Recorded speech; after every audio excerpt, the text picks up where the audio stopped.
Welcome back, guys. We were watching inventory control. We have seen the inventory control using the various methods like ABC analysis, slow moving, fast moving. Now अब हम देखेंगे inventory control using the ratio analysis method. Ratio analysis method. First method we will see is input output ratio. Input output ratio हम एक standard input output ratio निकाल लेंगे, या इतना हमने इनपुट दिया तो इतना आउटपुट मिलना ही है, हमने इतना इनपुट दिया तो इतना आउटपुट मिलना ही है. ऐसा जो स्टैंडर्ड इनपुट आउटपुट जो निकलता है उसे हम बोलते हैं इनपुट आउटपुट रेशो. जैसे कि 1 लीटर दूध हमने यूज़ किया तो 1 लीटर दूध से 10 कप चाय बननी है. By using 1 litre milk 10 cup हमें टी मिलनी है. तो ये क्या हो गया, हमारा स्टैंडर्ड इनपुट आउटपुट रेशो हो गया. ठीक है, अब इनकेस हमारा चाय का शॉप है, हमने 10 लीटर दूध दिया है, हमारे जो किचन में हमने 10 लीटर दूध दिया है, तो 10 लीटर दूध से 100 कप चाय बनेगी, या उससे 2-5% कम ज़्यादा 2-5% का डेविएशन आएगा. जब हमने 10 लीटर्स दूध दिए हैं तो 10 लीटर्स दूध से मतलब 100 कप्स चाय बननी थी. 100 से थोड़ा कम मतलब 96 से लेके 102 समझो, इतनी कप चाय बननी चाहिए. अब अगर चाय बनती है सिर्फ 90 कप्स, मतलब 10% का डेविएशन आ रहा है, then we will ask the cook कि क्या भाई 10 लीटर दूध दिया है, 10 लीटर में तू सिर्फ 90 कप चाय बनाएगा तो हमारा तो नुकसान हो जाएगा, हमारा रेस्टोरेंट चलेगा कैसे. तो ये कैसे पॉसिबल हुआ, जो रेस्टोरेंट का ओनर था उसे क्या किचन में जाके खड़ा रहना पड़ा कि 10 लीटर दूध का इसने क्या किया, नहीं, उसने क्या किया, उसने एक स्टैंडर्ड इनपुट आउटपुट रेशो निकाल लिया. And by using that standard input output ratio उसने अंदाज़ा लगा लिया कि 10 लीटर दूध है तो 10 लीटर दूध से कितनी चाय बननी है, 10 लीटर दूध से कितनी चाय बननी है. तो by using standard input output ratio हमने मटेरियल पे क्या किया, कंट्रोल कर लिया. अगर 90 बन रही है तो वी विल आस्क हिम कि यार बचा हुआ दूध, एक तो तू दूध ज़्यादा ले रहा है या वेस्ट कर रहा है या खुद चाय पी जा रहा है या खुद मलाई खा जा रहा है. तो ये क्या है, standard input output ratio. Inventory control can also be exercised by the use of input output ratio analysis. Input output ratio is the ratio of the quantity of input of material to production and the standard material content of the actual output. मतलब ये क्या है, एक standard ratio है of quantity of input. Quantity of input मतलब हम कितना raw material consume करेंगे और उससे स्टैंडर्ड कितना आउटपुट निकलता है, स्टैंडर्ड कितना आउटपुट मिल जाता है, इसका ये रेशो होता है.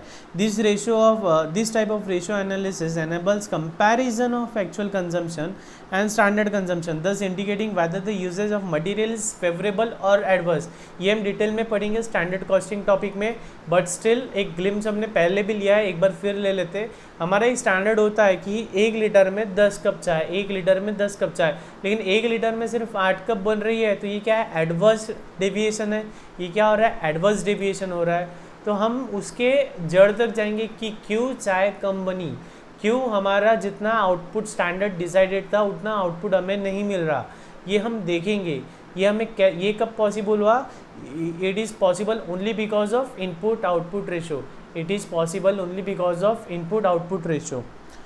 Now next, inventory turnover ratio. Computation of inventory turnover ratios for different items of material and comparison of the turnover rates provides a useful guidance for measuring inventory performance. High inventory turnover ratio indicates that the material in the question is a fast moving one.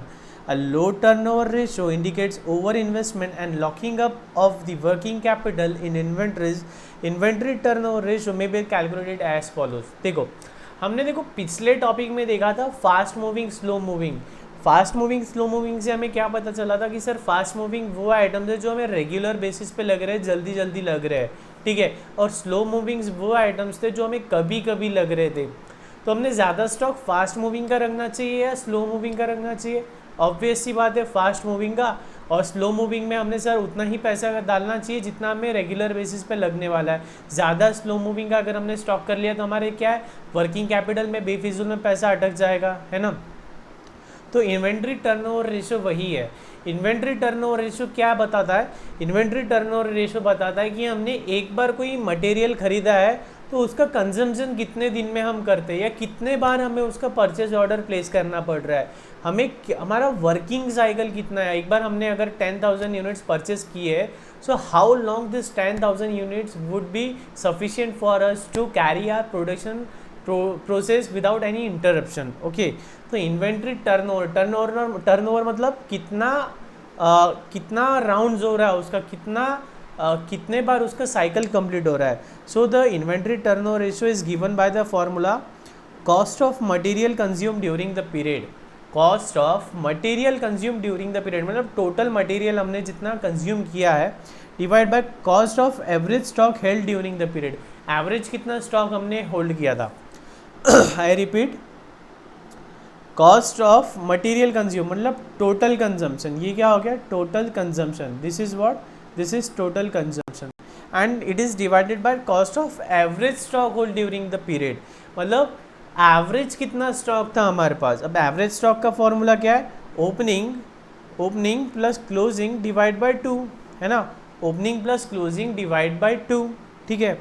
Now let's check out average. Second formula average number of days of inventory holding.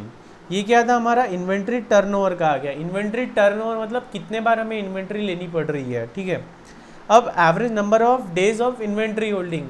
Now inventory holding मतलब हमने जो material हमारे पास stock में material है, average कितने दिन के लिए हमारे पास पड़ा है, एवरेज कितने दिन के लिए हमारे पास रखा हुआ है वो material. Okay, so this it is given by 360 days divided by inventory turnover ratio. 360 days divided by inventory turnover ratios. And if the question is saying calculate in months, in that scenario 12 months divide by inventory turnover ratio. If we want the answer in terms of days, in that scenario we will take 360 days, else 12 months divide by inventory turnover ratio. ये दोनों भी फॉर्मूले important है, इनकी applications अभी आगे numericals में आपको दिख जाएंगे। Let's check out illustration number 10 देखते हैं। The following data are available in respect of the material X for the year ended 31 March 2019। Opening stock दिया है, परचेज दिया है, क्लोजिंग स्टॉक दिया है। हमें कैलकुलेट करना है इन्वेंट्री टर्नओवर रेशियो, हमें कैलकुलेट करना है number of days for which the average inventory is held. ये आप न्यूमेरिकल सॉल्व करेंगे तब आपको ये दोनों भी जो फॉर्मूलेज है इनका लॉजिक आपको क्लियर हो जाएगा, ठीक है। तो देखते हैं वन बाय वन। पहले देखते हैं inventory turnover ratio. Inventory turnover ratio क्या है हमारा, इसका फॉर्मूला क्या है हमारा, cost of material consume during the period, cost of material consumed during the period divided by average inventory, cost of average stock held during the period मतलब average inventory, cost of average stock held during the period, है ना। ये हमारा formula है, ये formula लिख लेने का है पहले, बाद में वर्किंग नोट वन क्या रहेगा, cost of material, calculation of statement showing cost of material consume, statement showing cost of material consume. तो ये कैसे आएगा, opening plus purchase minus closing stock, opening plus purchase minus closing. Simple formula है ये। 12th level opening कितना है 90,000 plus purchase कितना दिख रहा है हमारा, परचेज दिख रहा है 2,70,000 माइनस कितना दिख रहा है, क्लोजिंग कितना दिख रहा है 1,10,000। कितना दिख रहा है 1,10,000, 90 2 70 360 में से 1 10 गए 2,50,000। कितना आ रहा है 2,50,000 आ रहा है, ठीक है। Working note 2 average inventory, average का कैसे गया, opening plus closing divide by 2। Opening दिखा रहा है 90,000, क्लोजिंग दिखा रहा है 1,10,000 डिवाइड बाय 2 मतलब कितना आ रहा है 1 लाख आ रहा है।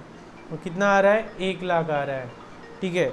अब इन्वेंट्री टर्नओवर रेशियो में ये वैल्यूज पुट करेंगे, तो 2.5 lakh divide by 1 lakh, 2.5 lakh divide by 1 lakh, तो ये आ रहा है हमारा 2.5, ये आ रहा है हमारा 2.5, कितना आ रहा है ये 2.5। तो लेट्स चेक,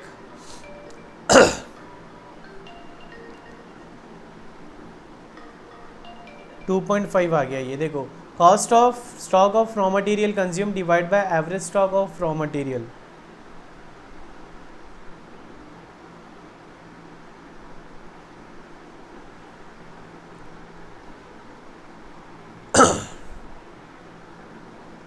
ठीक है, सेकंड क्या बोलता है, average number of days for which inventory average inventory is held, average number of days for which average inventory is held. इसका फॉर्मूला क्या देखा हमने, 360 days divide by inventory turnover ratio, and what is our inventory turnover ratio 2.5, तो ये कितना आता है 360 divide by 2.5, it is something around 140 आ रहा है, 146 है ना, एकदम सिंपल।